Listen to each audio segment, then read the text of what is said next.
Hello, everyone. Welcome back to another lecture. This week, we're going to be talking about war, crime, and terrorism and biohazards, all of the different dangers in globalization. So, this is the second part from last week.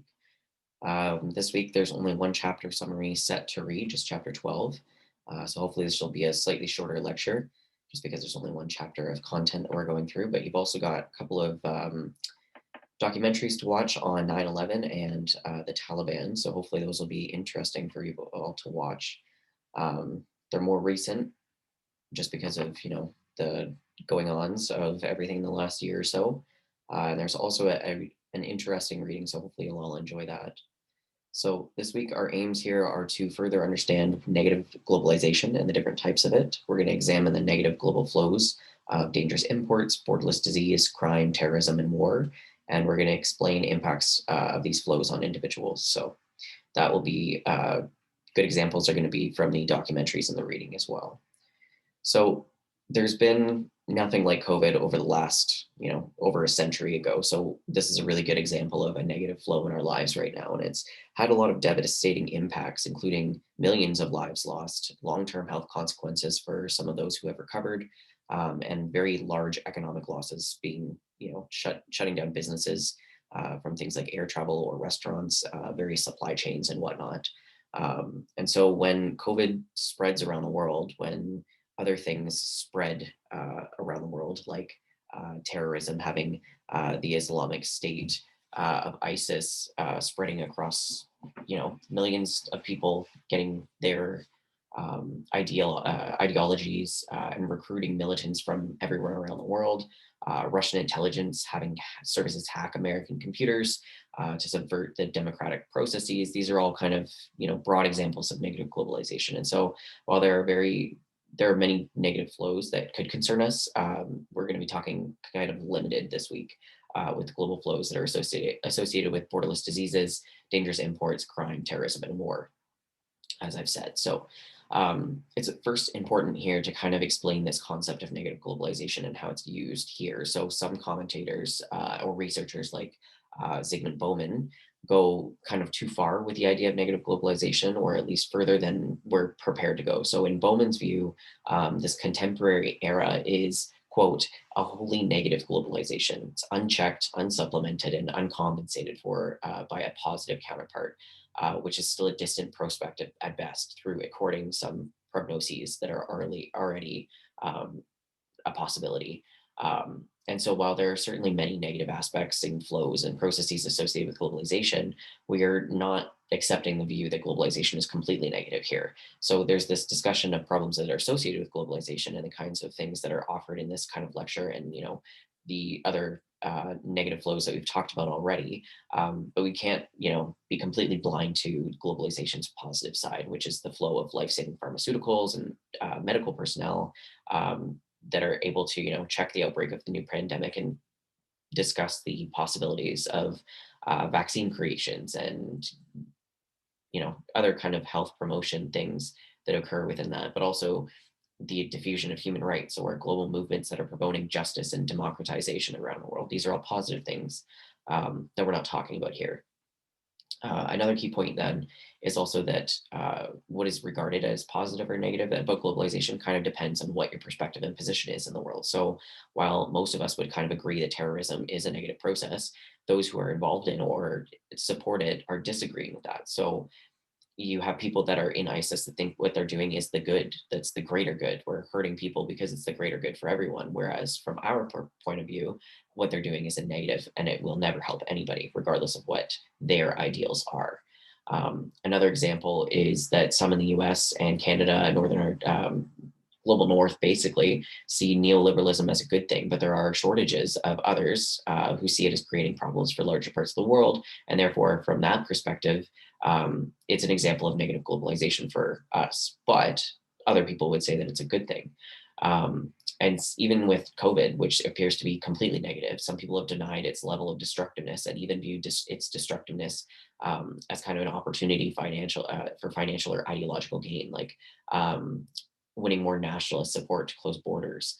And so this general orientation of relativity kind of applies to the examples of negative globalization that are discussed within this lecture. So while most would probably agree that this characterization of this characterization, other people might adopt a more positive view towards them. So it's not to suggest that these positions are all morally relative or anything goes or anything like that, but there's winners and losers in all global flows, and helping to structure our attitudes toward them lets us see that there's winners and losers in these.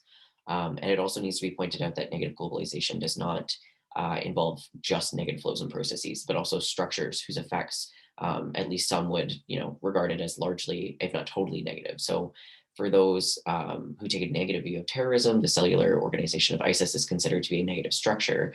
But if one thinks of neoliberalism as a negative global process, then the structures associated with it, like the IMF and the World Bank, as we've talked about, will also be seen as negative structures.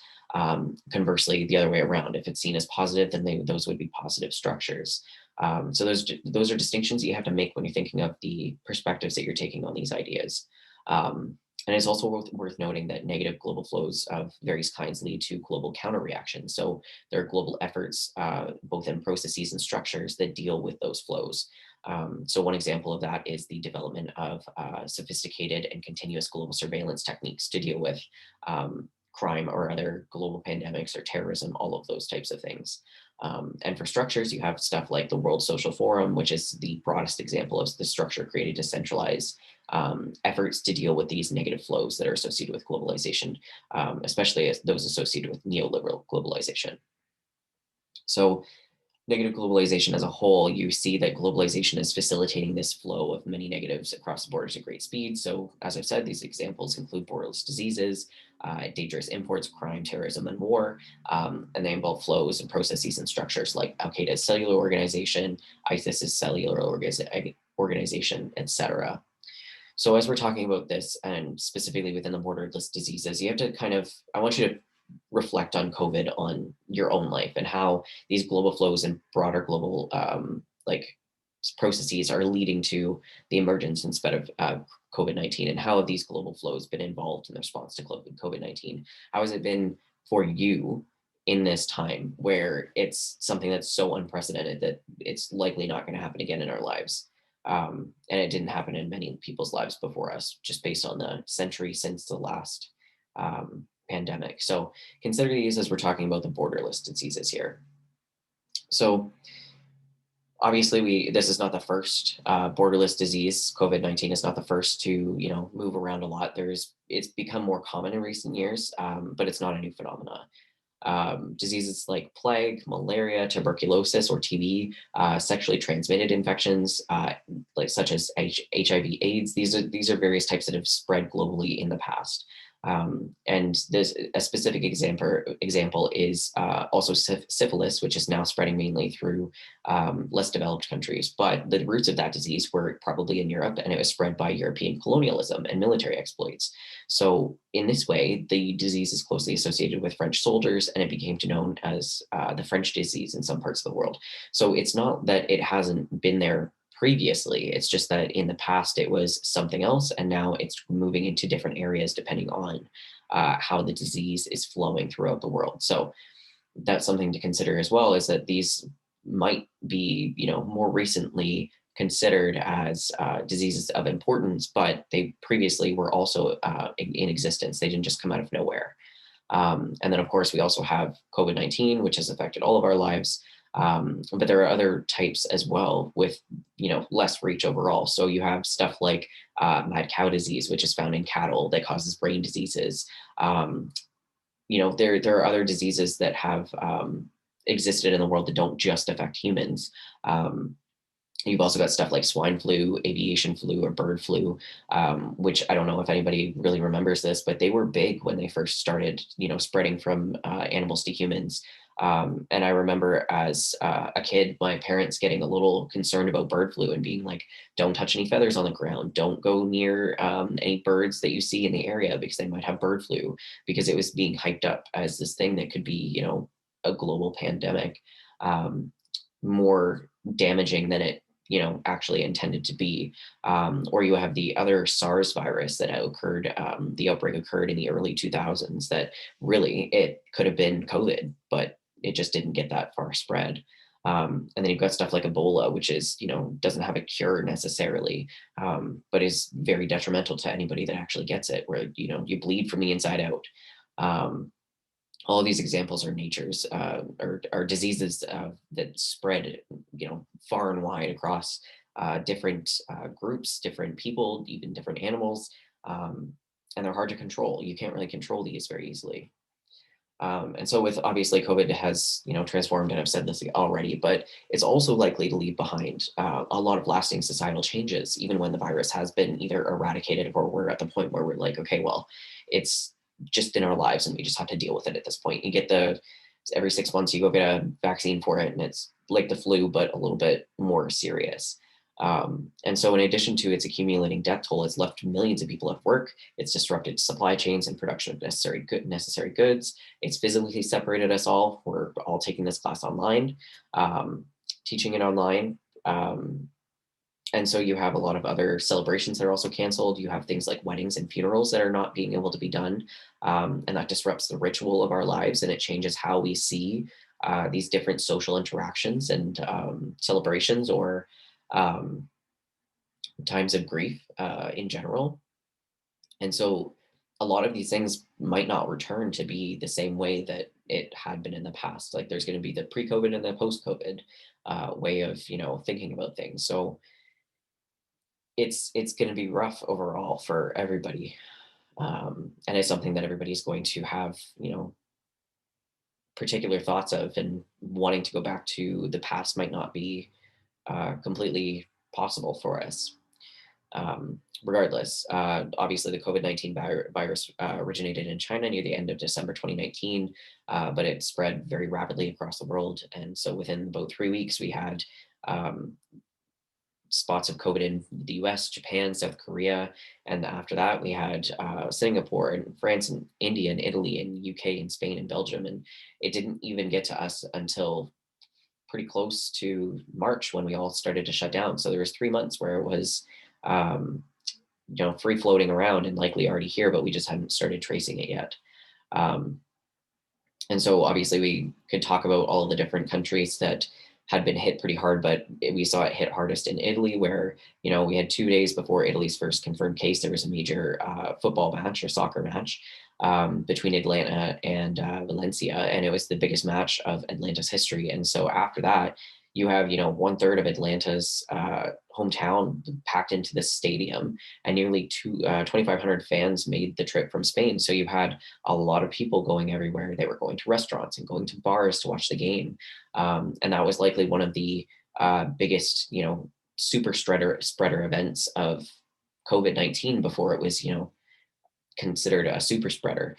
And so within a month, there were 7,000 people that in the Italian population that tested positive, and over 1,000 people had already died. And so that's the deadliest spread at the time in the first little while. Um, so that's just one example. But what makes this spread of the virus worse is that health experts have been, raising alarm bells of pandemics for several years. For example, one doctor from the Harvard School of Medicine, and he was also the chair of the Global Health Council, published this paper in 2019 that was, "Are we prepared for the looming epidemic threat?" And so this article kind of opened up with this eerily accurate prediction of, somewhere out there, this dangerous virus is boiling up in the bloodstream of any kind of animal preparing to jump to a human being. And it's hard to comprehend the scope of that kind of threat. And it's hard to understand the potential to wipe out millions of us, including, our families, in a matter of weeks or months. And that's what COVID did. It killed over 1 million people in less than 9 months, and it continues to spread. With deaths, mounting with the Omicron virus. And yes, we're at a point where it's spreading faster and there's less death, but if we didn't have the vaccine, we don't know what would have happened to the evolution of the virus. So the point overall here is that, we're not good at guessing, but we had the, accurate medical understanding that these threats and knowledge of the epidemic threats, of how our world is connected so globally, and it could facilitate such a large spread. And so for years, the disease models showed that there could be an airborne disease that carried across people in planes and trains, cargo ships, and it spanned the globe, bringing it into deeply packed, dense cities. and transported locally throughout easily accessible public transportation and whatnot. So it reveals this interconnectedness of our global economy and how even within reliable nations, we have such global spread and chains that there's no way to get away from this. Um, there's no way for us to stop this spread. Um, and there's also no way for supply chains and production networks to get away from this either. So with a lot of manufacturing and personal equipment like PPE, it shifted to China and other countries and cheap labor forces. And so it's left a lot of wealthy countries without PPE supplies, and they're reliant on manufacturers for essential medical equipment. So it's not only affecting our ability to go about our daily lives, but it's also, going with the other, supply and demand, manufacturing imports and whatnot. Um, and so the race to fight off Omicron is, still underway. And even though, I mean, I'm recording this in February now, but I wrote this in January, and who knows? I don't even know if we have a new variant popping up somewhere else. We might. It's not as obvious anymore in the media. But the ability to deal with this kind of a pandemic has been enhanced as a result of globalization. And so we've got multiple vaccines that are produced globally. We've got different, I think Pfizer's got a pill out now. I don't know if it's been covered properly in Canada yet, but in the US, I believe it's going. So you've got people that are able to take pills to, fight off the virus as well. So we've got these abilities, to be moving all of these things into locations that we need to fix it. But that's also within the wealthy north, and we've already seen that the poor global south is not receiving much help. And it should come to no surprise that vaccines are often needed much more in the south, where the population is less likely to be healthy, and they're therefore less likely to be able to survive the virus. But then it's only being brought over to those in the popular and more affluent countries. Another example is HIV/AIDS, which has spread in various ways, like blood transfusions and with sexual human contact, and that's especially relevant for our conversations about this. So the globalization of disease is a result of the increasingly heightened flow of people throughout the world, and it's taken AIDS has taken over 41 million lives since 1980, the early 1980s. But unlike COVID, AIDS and HIV cannot be contracted through casual contact. It has to be through blood. And it's closely linked to globalization, especially in global mobility associated with tourism, uh, perhaps more recently or more closely associated with sex tourism. And there's a greater migration of workers, increasing authorized and unauthorized immigration, um, greater rates of commercial and business travel, movement of refugees, military interventions, and so on. And so people who have the disease can travel very large distances for a period of years without knowing that they have it, and therefore having the ability to transmit the disease to a lot of other people in different locales. And so when those with HIV/AIDS or have any unprotected sex contact with other people in other countries, they have the ability to transmit the disease to at least some of them. And with those without the disease can travel back into nations where HIV/AIDS is very prevalent, contract it, and then bring it back to their home country as well. So um, we've seen, the spread of HIV/AIDS rising rapidly, but its it's been rising, but its rate of spread has decreased. And so in 2019, there were just under 38 million people that were living with AIDS globally. And it's, largely symptomless in the beginning, early stages of the disease, but then it can, take a very hard toll on your body because it's attacking your immune system. Um, and the most areas devastated by AIDS are nations in Africa, which some have infection rates approaching 30% of the population. And so that's a very, very large number. Um, and so the prevalence of AIDS in Africa is just one of the examples of the greater vulnerability of the world's have-nots, if you could call it that, where you have um, this question of economic marginality, but also social and political marginality, health marginality, where there's just this compounding problem that is pretty much inescapable for the vulnerable population. And it's also the least likely to have this high quality healthcare and access to the very expensive drugs that can slow the disease for years or even decades. So treatments have increased in Africa, but it's slowed the rate of infections, but people can't afford the type of medications that they need to be able to, survive it um, in greater numbers compared to in the global north.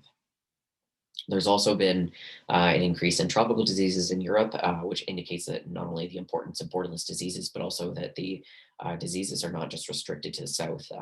It's another, related to another global problem of global warming or climate change, where you've got diseases that are, born and live in hot tropical areas that are now being able to survive in other areas of the world, like I guess you could say that malaria is one of those with mosquitoes, and I guess you could also say that it's occurring with other bugs as well, not only with borderless diseases, but we heard about in the media murder hornets in the south in the U.S. Anyway, within mosquitoes, at least, you have these mosquitoes, their ability to, survive in other areas of the world now because they're warming up compared to when they wouldn't be able to survive based on the weather conditions that were existing. So, for example, tiger mosquitoes arrived in Italy from Albania in shipments of tigers. And since then, the mosquitoes have spread throughout the southern Europe into Switzerland and France. And these spread a tropical disease that is kind of like a relative of dengue fever, which is usually found in the Indian Ocean. And it's spread by drinking the blood of a person that's infected by the disease and then passing it to the mosquitoes to the people that they subsequently bite. And so there was this outbreak of dengue fever, and it's a closely related disease, which had been, reported in other areas of Europe where there had never been that kind of disease, except for people that had physically moved there from other parts of Africa. So there's, a lot of different diseases that we're going to see spreading as global warming continues to ramp up. Back on COVID here, though, for a minute. There's a lot of spread as well with fear and control. Um, so we've got anti-maskers, anti-vaccine or vaccine hesitant people, and conspiracy theorists. And what do they all have in common? But they have this fear or a general concern about the elements of control in their lives. And because we've all had very little control since the pandemic was officially called in Canada in March 2020, these groups are now fighting to gain back the freedoms that they have lost. And, I'm recording this in the end of February. So we're in week 4 now of the protests in Ottawa and other places across the country where there's this fight to gain back the freedoms. And we have these fears that are placed into different aspects of the pandemic, depending on the circumstances. And that goes both for both extremes on the spectrum. And personal fears are getting hyped up by confirmation bias, whether they're justified or not. And one of the main fears or concerns is this faith in government during these crises. So this is a recent article from participants in Asia, Europe, North and South America, and Australia. And researchers had found among the over 1,000 participants that the faith in government's abilities to keep individuals safe has decreased when there's beliefs about conspiracy theories that are increased. So among Canadians, Americans, and Germans, they're the ones that have the least belief in bioterrorism theory, but with Russia, UK, and Australia have mid-level belief, and India and Pakistan have the highest level of bioterrorism belief. So what that means is that you're less likely to have faith in your government and you're more likely to fight back against your government when you have high levels of bioterrorism beliefs. So if you are one of the people that believe that the government, planned the pandemic or the plandemic, or that they're using the pandemic to benefit the government in some way or another, you're more likely to, not have faith in your government. Individuals are also more likely to comply to health guidelines related to COVID when they're worried about themselves compared to when they were worried about others. So these kind of findings suggest that there's less of a community-based concern that the government is encouraging, where they're saying like friends, Doug Ford at least, friends where you have to come together, we have to stand together to defeat this. Like they don't care as much if they're not the ones impacted by the health problems that are going around. And there are also a lot of inequitable experiences as well. And we talked about this plenty. So I won't go into too much detail, but we've talked about it in the past with people experiencing the pandemic differently based on their circumstances. So there's those who are working from home without fear of contact with the general public. They don't have to fear about losing their wages or their salary due to lockdowns, versus essential workers who have to be, in fear of, you know, getting the virus if that's a concern for them, or losing their wages if they're working in restaurants and they've been shut down. And there's also healthcare workers that are in direct contact with those who have COVID-19. So there are different elements of fear based on the experiences. For university students, obviously students have not been in the forefront of the discussion with impact of COVID-19 in Canada, at least for post-secondary students. But recent data suggests that 50 to 80% of students have concerns about finances, including their savings, increasing debt, paying for current living expenses, tuition, or future semesters, based on the impact of COVID-19. So there's evidence that there is a very large portion of the population of post-secondary students that have been poorly affected by COVID-19. And I'm sure that you all can have your own conversations about that as well. And so there's also the concerns about having poor general well-being, higher social media engagement, and more problematic social media use as well among post-secondary students based on COVID-19 in the US as well. So there are many different things that we can be talking about here that are negatively impacting people based on just this one thing. So moving on now to dangerous imports, we have, flows of all sorts of products from every corner of the world that have made it, near impossible to know precisely the nature of the products that are entering a country. So that can be including the food that we eat every day, using household products, any of these types of things. Globalization has facilitated the flow of a lot of things, and it includes those that are dangerous in various ways. So over the last several decades, food exports and imports have increased dramatically. And even products produced locally have ingredients that are from many parts of the world. And there's plenty of examples that you can look at. But, like, for example, you've got vitamin D3 from China, you've got wheat gluten from France, from Poland, Netherlands, and whatnot. And it's, an ingredient that's found in a brand of white bread. And so in that one brand, you have different items from six different items from about 20 different countries that are impacting the one loaf of bread. So this greater use of global ingredients and the greater difficulty in ensuring that there's no contaminants in any of these finished products is getting more difficult. So when finished products include these ingredients from different locales in the world, it's impossible to locate the source of contamination. So, for example, if this one loaf of bread were to make people sick, there are many potential sources of this contamination. So when it's recalled, we pull it off of our shelves, sure, but there's no real way to locate where that contamination resulted from. So there's like this global value chain involving these ingredients and these various foods, and the possibility, because the chain is so long and diverse, that the spread of contaminants associated with it um, is far and wide.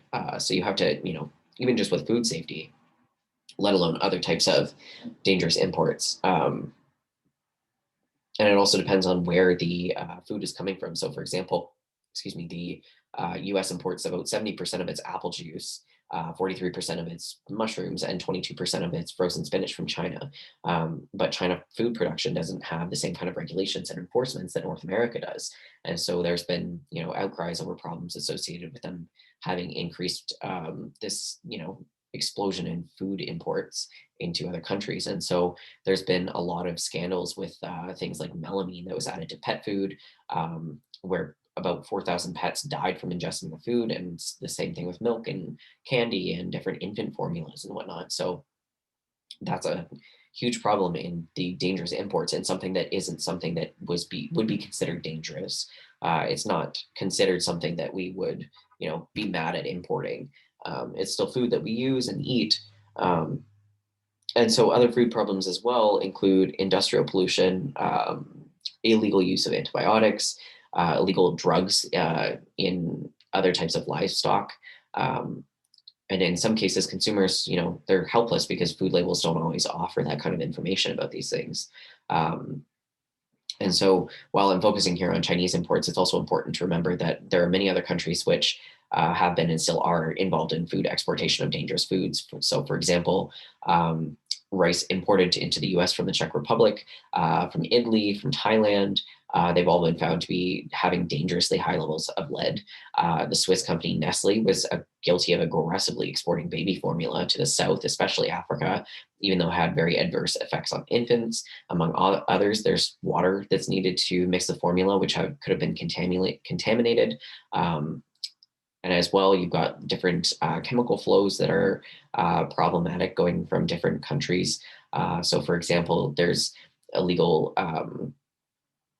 steroid laboratories in the US that's selling substandard materials and selling mislabeled pharmaceuticals that proved to be poisonous and killed a lot of people in Panama and Haiti. And there's no oversight or little to no oversight or control in these agencies. And so there's this potential for these sorts of problems to rise in these increasingly long and complex supply chains that are accompanied by globalization. And so the US, especially within the Food and Drug Administration, lacks these resources to be able to oversee all of the, you know, illegal and legal firms that are importing and exporting food across the world, especially because they're still in the U.S. They're mostly focused on the U.S., but they can't even control it in their own country for the exports that they're sending to other countries. And so, if the countries that are importing things from the U.S. don't have that same kind of infrastructure, then they're not going to know that there's something that's dangerous in these um, different pesticides or chemicals or other materials or whatever it is that they're exporting. Um, Another example of that is also the fish in consumption of fish and seafood, which has been rising in recent years.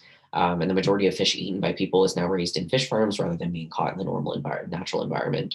And so farm fish has kind of surpassed beef production as well. So in over a third of the world's fish came from China, which is the leading exporter of seafood in 2019. And much of the seafood production in North America is offshore, which is kind of ironic because we're so surrounded by different fisheries and whatnot that are natural in the environment, but we've overfished them to a certain extent that now we have to be able to import fish from fish farms.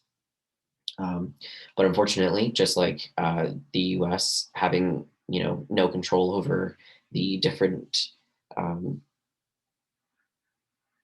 sets of rules in importing and exporting, it's the same thing in other countries that are importing and exporting, and it's not just in China, but it's also in places like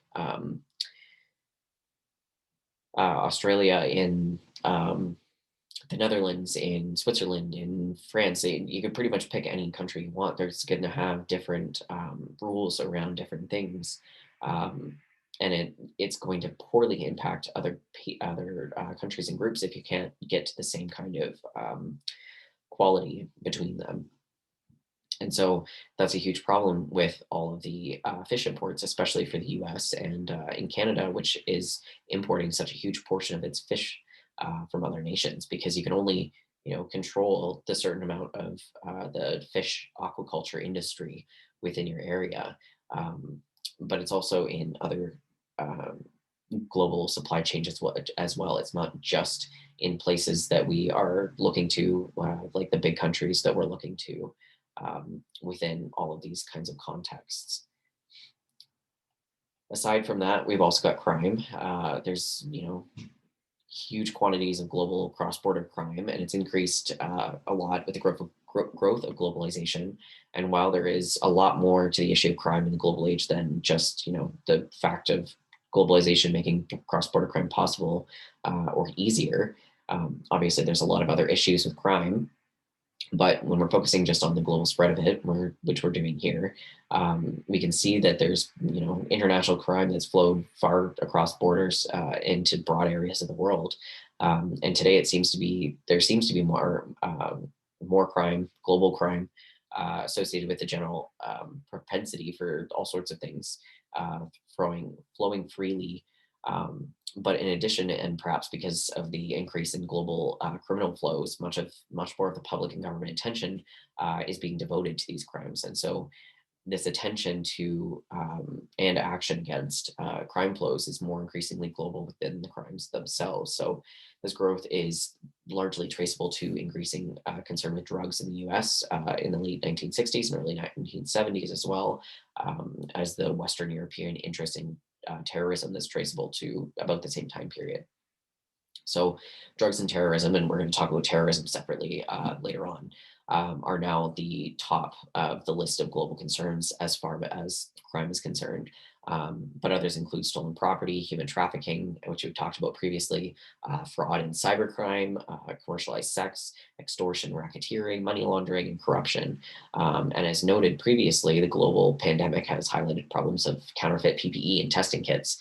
There's also the growth of global counterfeit goods as well.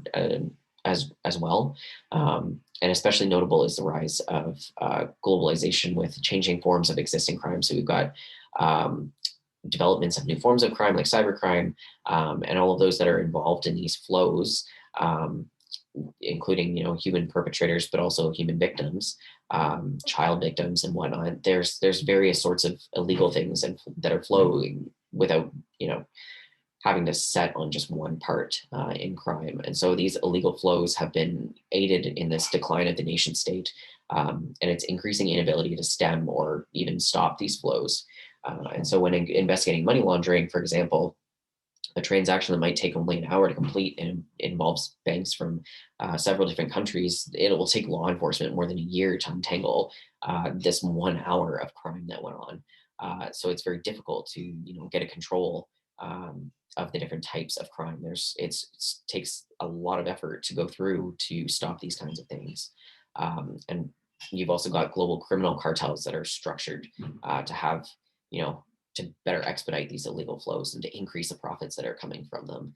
And in many cases, you have a lot of success going on because there's increasingly sophisticated organizational methods that are copied from like leading legitimate businesses to kind of make it less obvious that there's crime going on.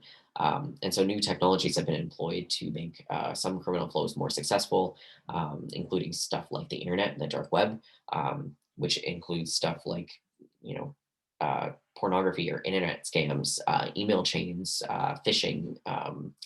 And these are, pretty much impervious to the efforts at control by individual nation states. So the global crime growth has been met with this growing importance of international policing and this like international relations policing.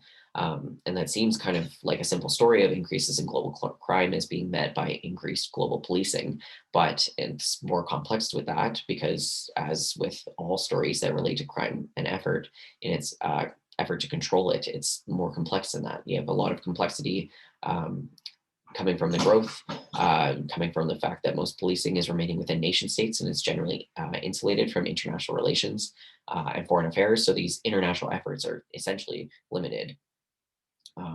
But it's still worth addressing that there are bigger definitional issues that are going on that stop crime. And also you've got like these social definitions or social constructions as well of crime that take a toll on what is considered normal, what's considered deviant. And so one famous example of that is the cocaine that was a legal substance when small amounts were found in Coca-Cola in the late 1920s, early 1930s, before it became defined as illegal. So it had cocaine in it, and that was it's rarely the case that numbers of large people came to define something as deviant in their own. It had to be defined as deviant or illegal based on groups of people. And so for some act or product to become defined as deviant and illegal, the actions of these moral entrepreneurs are almost always required. And so these moral entrepreneurs are individuals or groups of individuals who come to define an act as a moral outrage, and they lead a campaign that has defined it as deviant and have it made illegal and therefore subject to legal enforcement. So drugs are an easy example of that. And you can see the differences in the drugs when you no longer see them as illegal, as we have seen in other countries where drugs have become decriminalized. But even just with cannabis in Canada, it's became illegal again to use it, and now it's not seen as something that's deviant. Although I don't know how many people considered it deviant in the same kind of past, but there are still regulations on it, and you can't traffic uh, cannabis in the it's still considered a trafficable substance. So if you have more than, I don't know, what is it, 30 to 50 grams or something like that of cannabis on you, then you could be considered trafficking the drug, even if it was just for your own consumption. So while it's not considered deviant in the same way as it was in the past, it's still something that is illegal in certain senses. You can't grow it in a certain amount. So there are still things that are considered deviant within this non-deviant example anymore. Um, you've also got decreasing power of the state, making barriers to these flows more difficult. And as we've talked about a little bit already, there's a lot of different ways that different countries are, different states are retaining power and defining what's illegal and what's not illegal, with some states that are able to impose their norms on other parts of the world. Um, and there's lost my train of thought there. Sorry. Um, well, if it comes back to me, I'll continue. But anyways, other types of global flows of crime and especially drugs have proved to be, you know, particularly difficult to fight. And there are several aspects of crime and drugs that kind of help account for this lack of success. Like crimes being required they require limited and readily available resources. They need no particular expertise to commit. They're easily concealed and they're unlikely to be reported to the authorities. And also that there's a consumer demand for whatever it is that you're trying to traffic, whether it's drugs or money laundering or whatever it is. So it would be wrong to judge global efforts to control drugs as well as other illegal substances and activities as complete failures. And there's, this fact that while drugs continually flow readily throughout the world, there's, reasons for those. But the U.S. has had, and Canada, and I'd say pretty much most of the global North, a decent success in internationalizing its views, laws, and procedures, and efforts in enforcement, specifically within like westernization of, in law and enforcement. And so foreign governments have changed their own laws and enforcement methods and signed different mutual legal assistance with other law enforcement treaties demanded by North American and especially U.S. authorities. And so you have, countries that are following in the same footsteps here that are related to the different pressures from the U.S. in cooperating with drug trafficking interventions. And that really started in the 1970s, where you had financial secrecy laws that were authorizing greater assistance to U.S. in drug and law enforcement authorities. But of course, drugs were not the first form of global crime that the U.S. took the lead against.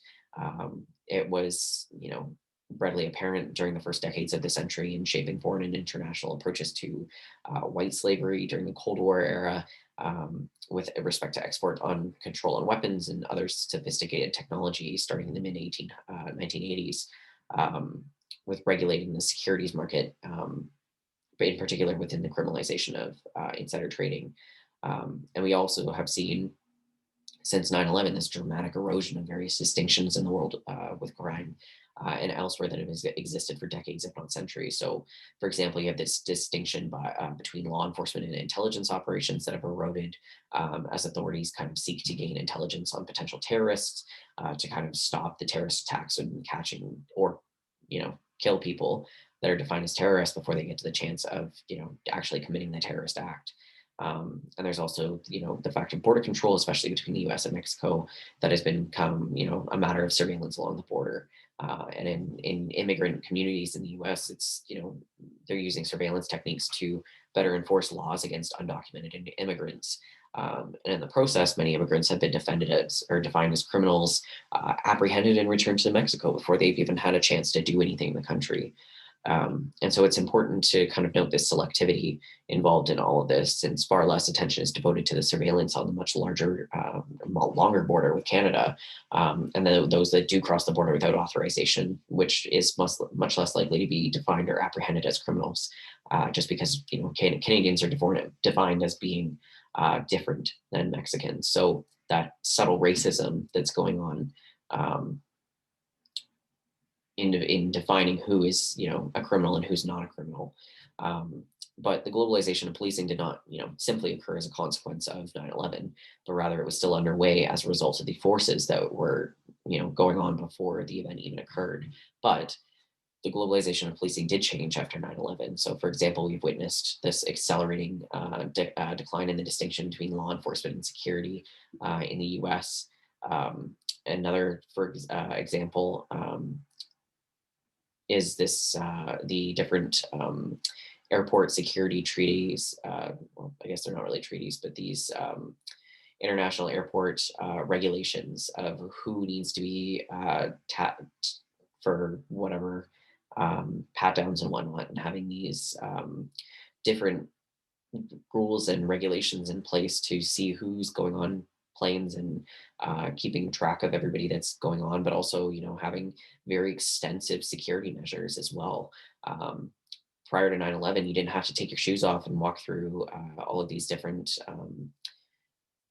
metal detectors and X-ray machines that scan for different items in your body. You didn't have to go through cavity searches, all of those types of things. That didn't happen until 9/11 was a thing. So it doesn't just change the more official government regulations, but it also changes the ways that businesses are doing um, I guess, doing their business within other people and keeping people in line. And so while global crime control has improved in various ways, there are also a variety of downsides that are associated with these efforts. So one thing, there's a great fear of threats to democracy that are posed by these efforts. Crime control efforts are not always as transparent as they might be, and officials involved in them have to be more accountable. And there's this a lot of fear of the threat to civil and human rights posed by these new policing policies and practices, like laws that are more invasive or more intrusive surveillance technologies. There's also collateral damage associated with greater global law enforcement efforts by great nation states. You have greater border and immigration controls, as I said. You have global anti-drug campaigns that have led to mass incarceration, especially for men and women of color. Especially within Canada, you've got a lot of Indigenous people that are, incarcerated for um, just being Indigenous. And so in the developing world, you also have a lot of marginalized women have often been turned to low-level drug trafficking as mules as a matter of economic survival. And so with a lack of legitimate economic alternatives, these poor social supports brought about by neoliberal globalization and the increased policing of drugs, there's a lot of imprisoned female drug offenders in the world. And it's even tripled since the 1980s. And so, for these reasons, some commentators argue that the efforts by the US and other nations to deal with trafficking within women and children has been far more focused on criminalizing the traffic than helping protect human rights of those that are being trafficked. And finally, you also have the attention and money being devoted to international crime and control, um, and it's distracting from efforts that are dealing with other fundamental issues within nation states, including the welfare of the large portions of society. So then, as well, we've also got terrorism, and there's a tendency to discuss crime and terrorism as this distinct phenomenon, but they have, they do overlap to some degree. But as we've already said, there are, some things that we need to say about terrorism that are under the heading of crime. For example, of many is the involvement of the Taliban, which is linked to Al Qaeda in Afghanistan, in poppy growing and the opium business. You've also got other examples involved in drug trafficking as well. But you'll see in the documentary that when American soldiers are interacting with people in Afghanistan, they're overlooking poppy growing and the opium business because they have more. They're more concerned about the terrorist organizations over the organizations. They're not looking to bust anybody on growing poppies and selling what will become heroin. They're more concerned about the different people that are involved in these crimes than the crime themselves. So objectively, we can, define terrorism as actions that cause death, serious bodily injuries, and serious damage to public or private property, places, facilities, or other systems. And it's aimed at intimidating citizens, governments, or other international organizations. And so both terrorist attacks and fatal attacks increased sharply from the mid 2000s until the mid 2010s, and then they began to steadily decline again. But an overview of global terror attacks in 2019, which is in this map here, we can see that um, terrorism kind of tends to be within this idea that those who are seeking power seek to impose power on others that are non-power, if that makes sense. And so you have the US and other nations that are labeling Al Qaeda as a terrorist organization, but it resists this label itself, even though it's been engaged in actions like state terrorism that have had similarities with those that are not within these specific terrorist organizations. But anyways, this is a map of the global terrorist attacks, and in 2019, and in 2019 there were nearly 8,500 terrorist attacks around the world, which killed more than 20,000 people, including over 5,000 perpetrators and about 15,000 victims. And so 2019 was the fifth consecutive year of declining terrorism. But if that's what the terrorist attacks look like, that's pretty high still. And you can see in the different spots. You can, blow this up yourself if you want to with the slides, but you can see in here, there are very high concentrations of terrorist attacks in this part of the world. And there's very little density over in the US and in other places in Mexico even, and in the northern parts of Central America and South America. So a lot of the terrorist attacks are happening in other parts of the world that we're not necessarily attached to. And yet it's still such a huge conversation within the US and Canada. Um, so a key distinction here is also between the terrorism from above and terrorism from below. And both forms kind of involve this violence against non-military targets and citizens. But terrorism from above includes these stateless organizations or dissidents, while you have the terrorists from below that are undertaken by the state. So with the example of ISIS, you have like these blurred distinctions with control over its own state territory for a period of time. For example, it had territory in Iraq and Syria, but then it lost its territory in 2019 in both of those countries. And both terrorism from above and below are increasingly global, as witnessed by Al Qaeda's 9/11 attacks in the US, and also the US missile and bombing attacks on Iraq in the beginning of the war in 2003 that destroyed non-military targets intentionally or not intentionally because they involved collateral damage associated with the attacks on the main targets. And so within this, this initial US attack, it was labeled as shock and awe because it was designated to intimidate both the Iraqi government and its citizens. And so both forms of terrorism are political in that Al Qaeda was attacking, at least in part, the American government and its policies, and while the US was seeking and achieved this regime change in Iraq. And terrorism, or even international terrorism, it's obviously not new, but there does seem to be something different about its more recent and most important manifestations. So first, you have these types of organizations that practice terrorism beyond the domestic boundaries that have changed.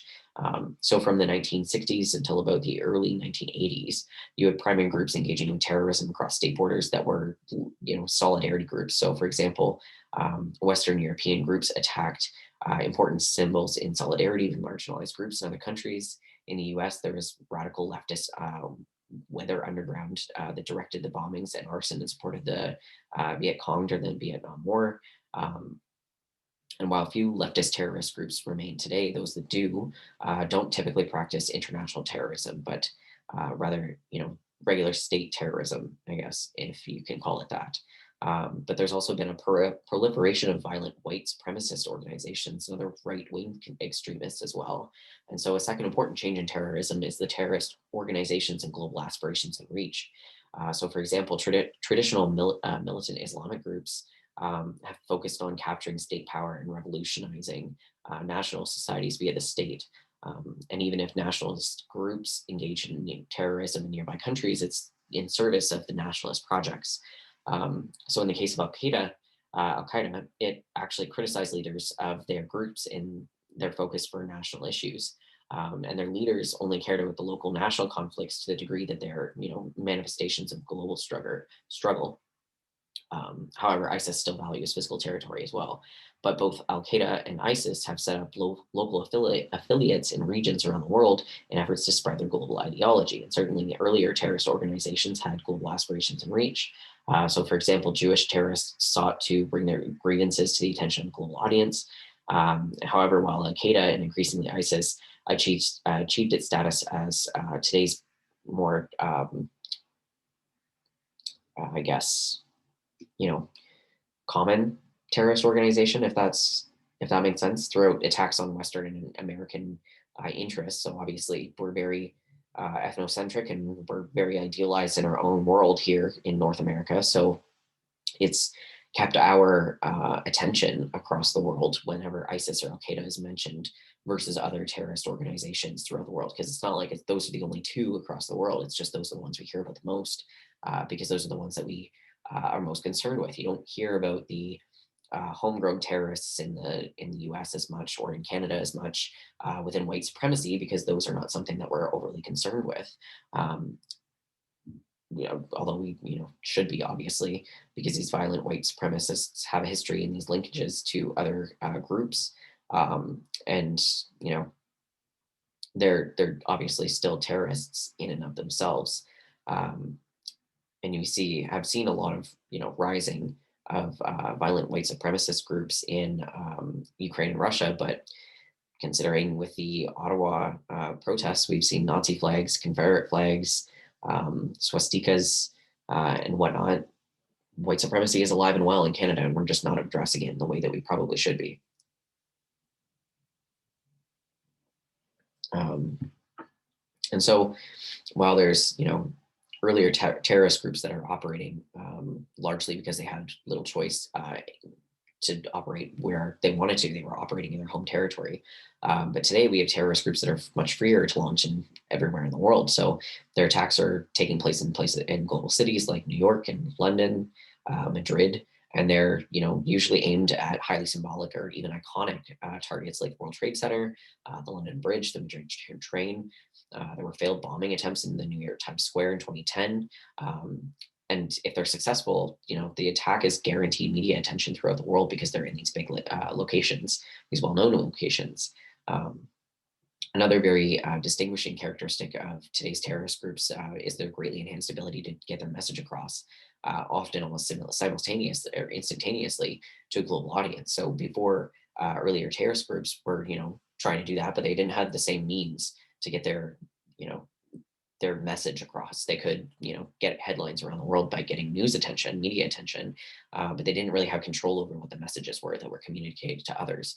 But now today's terrorist groups welcome the global media, and they also have the internet where they can, direct their own media news and broadcast their own messages across various media like videos or social media posts or in Facebook messages, on YouTube videos, even Twitter.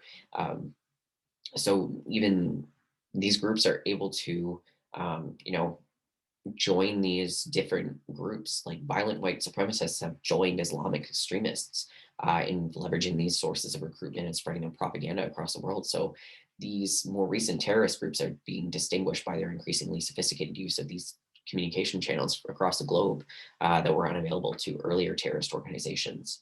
Um, as well, there are other new characteristics of the global age that have aided today's terrorists, like global transportation systems, making it easier for individuals and terrorists to move across the world in order to plan and carry out terrorist attacks, which obviously we can see that in 9/11.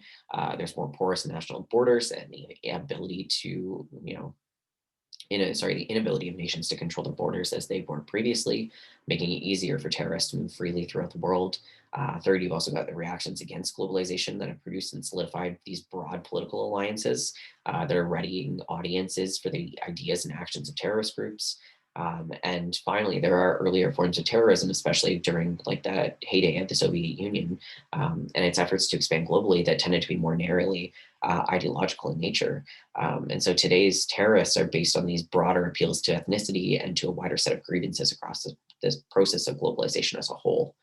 Um, You've also got weapons at the disposal of recent terrorist organizations that are part of the global age. Um, so there's this, most obvious example is again 9/11 and the jetliners that they used in their attacks. But there's also other global flow of weapons that it can be used by terrorists. Um, and there's also the global flow of knowledge about chemical and biological weapons that have been used, especially within nuclear technology, where the ability of terrorist groups are making use of that knowledge. So, for example, the Syrian government used chemical weapons on its own people in 2013, and over 1,000 people were killed. And so that was bioterrorism that they used on their own people. Um, so it's not just the straight up expected weapons that are being used anymore. It's also these more unknown, I guess you could say, tactics that are being used. And so the reactions to terrorism has to change. They have to evolve to include the different entitlements of individuals to life and security and well-being. And clearly, terrorists are depriving people of their human rights in some cases, uh, their lives as well. So these are different aspects that need to be countered in the different ways that we try to stop the terrorism from occurring. And especially within the US with their war on terrorism, it's led to a lot of complaints about the war violating people's human rights in various ways, including causing their deaths by having counter attacks on different groups and locations. Through religious discrimination, incarceration, like suspected terrorists being held in camps like Guantanamo Bay without any due process, and they were using torture techniques like waterboarding to try and get confessions out of accused terrorists that they could not be terrorists and were just taking them anyways, or use of drones for targeted killings. Um, More generally, there's also this danger that terrorism leads nation states to reactions that threaten their own legitimacy. So, for example, the US has jeopardized not only its objective of the war on terror, which is not really a true war, but its overall legitimacy by, for example, its lawless behavior within its colonies. And so, more generally, there's this danger that is perhaps readily or already the reality of nation states employing these tactics that are indistinguishable from those terrorists. So, by using these tactics as counter reactions to terrorists, they're becoming terrorists in and of themselves, which I'm sure that people in the countries that are experiencing these drone strikes would argue uh, quite vehemently. So with war, in spite of its great importance, it's not received a lot of attention in globalization studies because of the vast types of war. But it clearly deserves more attention, not only because of its great social and political importance, but also because it's in a realm that is illustrating these basic ideas about globalization that we've talked about throughout the semester. So while it seems kind of dysfunctional, in making linkages between things. There's a long line of work in the social sciences that are in analyzing the functions of social conflict, including warfare. And so, for a lot of human history, until more recently, nations have been engaged in war in some capacity, or preparing for war, in the midst of war, or recovering from its aftermath for long periods of time. And states had more commonly used violence or the threat of it against other states. And while these internationally based geopolitical conflicts have lessened in the more contemporary era, um, as we kind of experience these longer periods of general peace, so to speak, um, there are other underlying elements of war that are still existing. So, one thing that is more new about war, though, during this period of globalization, is that it's more instigated by these rogue states or militant ideologies, terrorist groups, revolutionary movements. Those that are ruthless, have ruthless economic interests about whatever their goal is. Um, a few contemporary wars have involved the world's wealthiest countries, but when they do, it's usually a rich country that are attacking a poorer one, like the U.S. attacking North Korea, North Vietnam, Afghanistan, and they're increasingly targeted toward Al-Qaeda or ISIS or other terrorist organizations and rogue states, like the threat of war against North Korea. And so the prospect of environmental catastrophes that are brought on by global climate change will likely be an increasingly important motivation in the future. Um, but researchers and experts are now distinguishing between these old and new wars. So old wars between nation states were battled by inflicting as much damage on their enemy as possible, and they're now being replaced by a form of organized violence that includes kind of this mixture of war and organized crime and wide-scale human rights violations instead. And so the actors in the new wars are fought on the basis of these seemingly traditional identities like nation and religion, but they become entangled in these um, new global processes, so they have to evolve to fit them. So in the context of globalization, um, you have these identities that are getting mobilized as responses to their exclusion of or rejection from these processes. And so you have to consider the violence being waged by Al Qaeda in the West in these kind of examples where they've got a global struggle that they've emphasized this need for a militant ideology that's based on this interpretation of Islam, a very specific interpretation of Islam, and the need to reject and the continued global spread of American or Western values. So this newness is not the fact that the religion serves as this call to arms, but that it happens to be in the context of a globalizing ideological force. And so that response that they must have is it needs to be globally, not nationally focused, because they need to spread globally. So another dimension of these wars is that they're fought using weapons, networks, and other resources of transnational criminal groups that profit from these wars. And so these range from private contractors for government militaries to networks dealing with illegal arms trade, and so on. And so these emerging networks both show both private and public actors that are systematically committing human rights abuses that are ignored or endorsed by the state. And so in new wars, these organizations tend to enlist a broader network in waging war. And this might involve global actors like the US or ISIS that are enlisting local organizations or local rebel groups to carry out their fighting in pursuit of mutual interests. And so again, this is very different from the military of one nation that is actively fighting the military of another nation through traditional warfare. So differences between old war and new war. And of course, there are also new reasons to be fighting these wars, like different ways that globalization has impacted them. So, for example, the 1991 invasion of Kuwait by Iraq led to a coalition of armed forces led by the US that pushed the Iraqi army back across its borders, and they liberated Kuwait from the Iraqi occupation.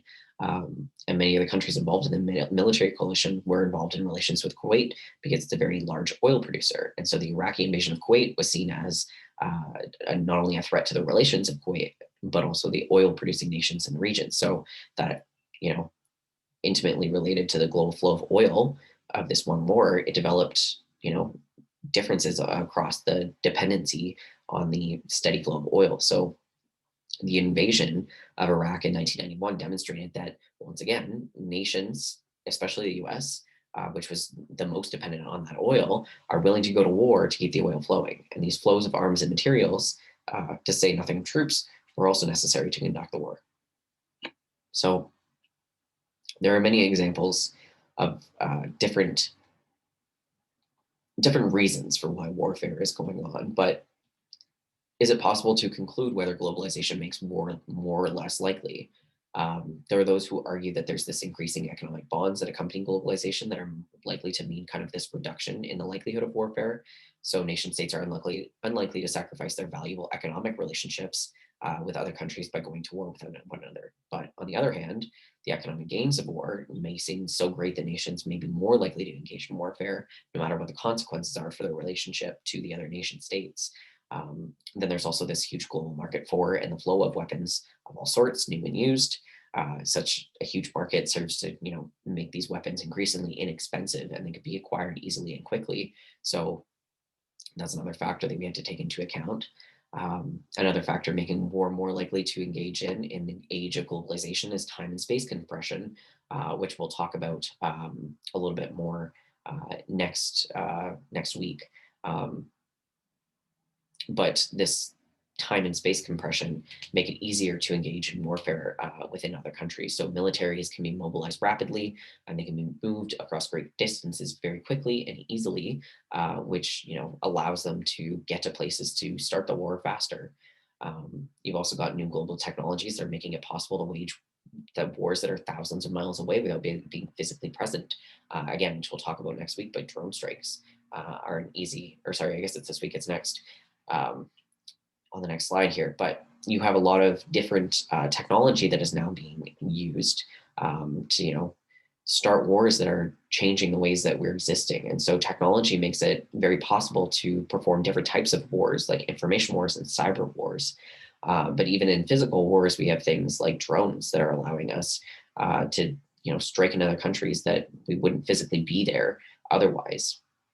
So drones are easily the most rapidly growing and controversial military technology. They're also known as unmanned aerial vehicles, or UAVs. And drones are controlled remotely and are used for military purposes in surveillance and combat, although their non-military uses are also rapidly expanding. But the heaviest use of drones is seen by the US military in its war on terror in Afghanistan and Pakistan.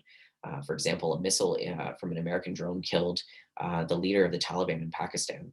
But the US has expanded its military drone use for around the world. So American officials have deployed these drones to Yemen and Mali, where they work with French commanders to fight terrorism, including Al Qaeda and its offshoots in Northern Africa.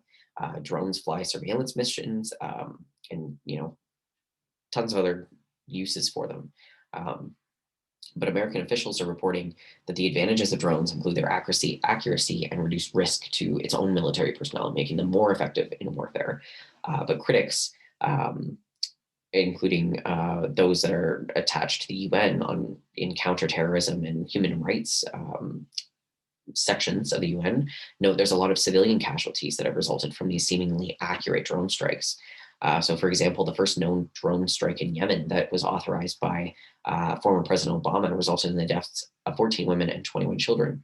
And so, while the Obama administration defended its own drone usage, it was concerned about the bad public image and the civilian deaths that it caused. And so, as a result, it then redefined what a militant was, which was any male of military age, which allowed them to count fewer civilians in their death tolls. So rather than saying that a militant was somebody that was actively engaged in terrorism, they said that anybody that was a male over the age of 18 that could have been fought in the military, that was somebody who was a militant, regardless of whether or not they were included in any type of terrorism activities. Another very large concern with drones is the fact that drone pilots are sitting behind computer screens. So it's almost as if they're playing a video game, but they are unleashing real weapons and violence on the military targets and on the civilians that are nearby or subject to Iran missiles and bombs. So we have to remember that these technologies don't act on their own. People in social organizations are bringing these technologies into existence, and they are deciding how they are to be used, and then they use them in that way. So it can be very problematic in that you're not thinking about what you're doing as you're releasing drones onto other people. Um, it's just not considered to be something that is of concern. And while the US military maintains that they have this most powerful arsenal of military drones, these drone technologies are rapidly proliferating around the world in other locations. Israel is actually the world's largest exporter of drones, with clients such as Mexico, Russia, Nigeria. A US firm, General Atomics, had sold its unarmed Predator drones to Saudi Arabia, to Egypt, Morocco, and the United Arab Emirates, although the US government tried to prevent drones being sold to Turkey as well. European powers as well are also working on other products that are, other drone prototypes that are able to be used in warfare. And so a lot of governments are acquiring this drone technology, and these governments are expecting to spend, billions of dollars on this technology. In terms of surveillance drones, the US is forecast to purchase more drones over the next 10 years than more drones over the next 10 years than all of the rest of the world combined. So what are they planning on doing with that surveillance? Is it going to be local surveillance? Is it going to be international surveillance? We don't know. We don't know what the government is planning to do with all of these drones, and so that's something that is fairly common now with the different types of technology. Um, that are allowing um, different aspects of our lives to be influenced in warfare. There's also the aspects of information war and trolls and deep fake. So these new advanced technologies have made it very possible for traditional warfare and more recent information war. So contemporary warfare is increasingly relying on surveillance by satellites, drones, algorithms on social media, and so on. And the targeting of information and misinformation is controlling public opinion. And those are being very central to how wars are being waged. And so in total, we're kind of moving away from this world dominated by heavy industrial war, like those waged in the world wars, to one that's being seen as this light information war. And so industrial war had generally involved sovereign nation states, and the homeland deeply supported it, and it was fought by territory, and involved a lot of mobilization of a large portion of the population. It led to mass casualties. Was largely symmetrical in these mass armies that are confronting one another, and they were shown in the media as being problematic, and it was taken on a battlefield. But now we have a lot of information war that's in, permeating all aspects of war, and includes all types of different technologies like digital soldiers, drones, computer-driven weapons, bots, fake news articles, viruses, hacked Twitter feeds, etc. And so this information war is massively asymmetrical in that only the most advanced nations, especially the US, have capabilities on a wide scale. And it involves a relatively small number of troops, many of who are better thought of as knowledge warriors. And it's less oriented in gaining technology, and it involves only a very small portion of the population that is waging this war. But masses of people are the target of this warfare. And so some strategies of information warfare are fairly straightforward. For example, you've got governments and militaries that are issuing news releases, holding press conferences, employing public relation officers, giving reporters and the global public this information perspective on that military and its government. And so the militaries also seek to control what the reporters get to see. So, for example, in the US war in Iraq, only a select few reporters were allowed by the military to be embedded within the troops. And therefore, they were the only ones that had direct knowledge of the front battle lines. And of course, even their views of the battle was very restricted, and what they saw was limited to a small number of those battles. On the other hand, you have blogs and social media that have enabled a deeper democratization of media communication, with the result that many more voices are being heard, and their perspectives are available to global consumers of information than ever before. So early in the assault on Iraq in 2003, there was this so-called Baghdad blogger, which was disseminating information from the scene that was at times at odds with the views of the mass media outlets. And so this information war was also waged in Syria in 2013. It was alleged that the Syrian government used chemical weapons against its own people in Syria, which I had already mentioned, but the Syrian government claimed that those were used by rebel forces. And so while a UN report indicated that the Syrian government was involved, its ally, Russia, cited that the report of a Lebanese-born nun who, from a hotel room in Geneva, did her own analysis of the videos of the scene and was declaring them fake. Um, and so Syria also attempted to control the flow of information by controlling journalists themselves, by capturing, detaining, kidnapping, and reporting them missing for some time. So in essence, there's this struggle that reflects a global effort at both uncovering and shaping public perception of events, which ultimately shapes military and political interventions. Um, Some other elements of the information war are much more subtle and harder to detect. And so next week, we'll talk more about the use of social media in shaping public opinion, such as during the 2016 US presidential election.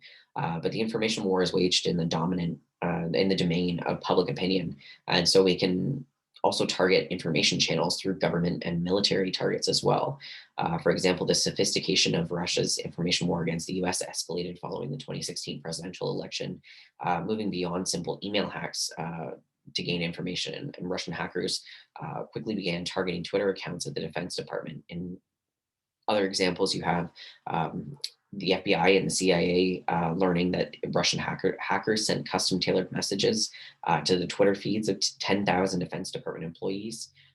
And so the report showed that depending on the interests of the targets, the messages offered linked to stories on recent sporting events or the Oscars, or what had taken place the previous weekend. And when clicked, these links showed the Russian hackers they took the users to these controlled servers that downloaded a program, allowing these Russian hackers to take control of the victim's phone or computer and their Twitter account. So having that control over a large number of government Twitter accounts and phones and computers, these hackers had the potential to send out misinformation corroborated by multiple sources and increase the confusion or shape public opinion.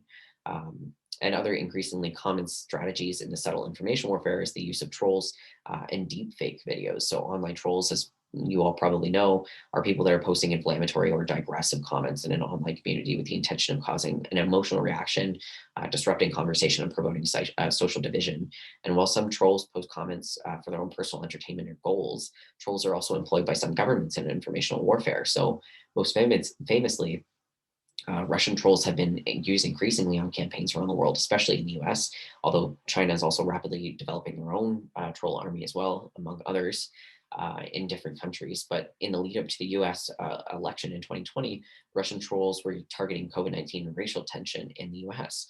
And so in this case, Russia had even outsourced some of its trolling to people in Ghana and Nigeria.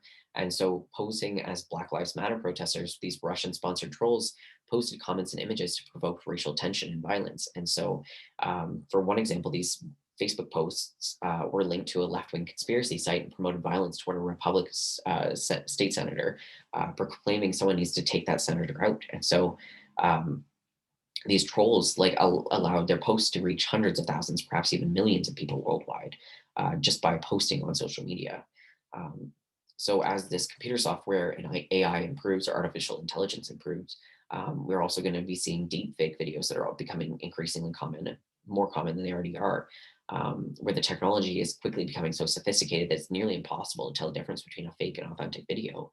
And some fakes can be spotted just by minor differences in lighting or voices that are slightly off tone, but these algorithms are adapting and rapidly advancing and becoming able to fool themselves through machine learning. So even if a deep fake video is spotted relatively quickly, it might be too slow for its viral spread around the internet. And that in that short time, it could be enough. It could, influence enough people to, have very large consequences, like influencing an election or damaging political reputations. And while some companies are developing countermeasures such as digital watermarks or blockchain verification, it's unclear if these are going to be sufficient to counter these proliferation of fakes. So what this all indicates is that there's this increasing profusion of the global sources of information war and much else. And as a result, it's becoming increasingly difficult for any nation or military to control information. And that means that the information is being carried out on a lot of fronts at the same time, and that there's likely to be no single or clear winner in any of these media battles. There's not going to be winners and losers like you see in typical physical industrial warfare. It's going to be, fairly problematic in that there's not going to be a winner and a loser in any of these situations. Um, and these cyber attacks are going to have, very negative impacts on people. And so all of these negative flows discussed, all the analyses that are offered throughout, this class and other researchers, you can look up plenty of things on each of these topics, and they could be their own course in and of itself, based on all of the different events that have occurred. These are a large scale aspects of globalization, and it's to a large degree because globalization itself is large in general, and it's very abstract. It's difficult to um, narrow these negative flows that are discussed here into single interactions and events. These are very complex and difficult examples that impact millions of lives. There are millions of people that are likely to die from negative flows like COVID. As we've already seen, there are citizens that are victimized or killed because of global crime. There's innocent people that are impacted and murdered based on these terrorist attacks that they never actually intended to kill anybody necessarily, but they did with all of the different aspects of it. Sorry, that I mean in the counter reactions where drones are being dropped on people in Yemen. It wasn't the intention of governments to kill innocent people necessarily, but they did it anyways, and then they changed definitions to better fit their ability to take people out in larger numbers. So there's intended victims of which are the terrorists, but there's also innocent civilians that are dying. and having their lives destroyed by war. And people are being engaged with conflicts in families and friends from misinformation that is produced through secretive information wars. Um, so there's plenty of different aspects of things that are highly proliferating around the world. And we can also look at it in another way by thinking about the individual implications of these insecurities that are, you know, key to the different United Nations development reports that they put out, like financial volatility and economic insecurity, job and income insecurity, health insecurity, cultural insecurity, personal, environmental, political, community insecurity. While all these insecurities are existing globally, nationally, or in other large scale collectivities, you know, they're almost certainly manifesting at the individual level as well.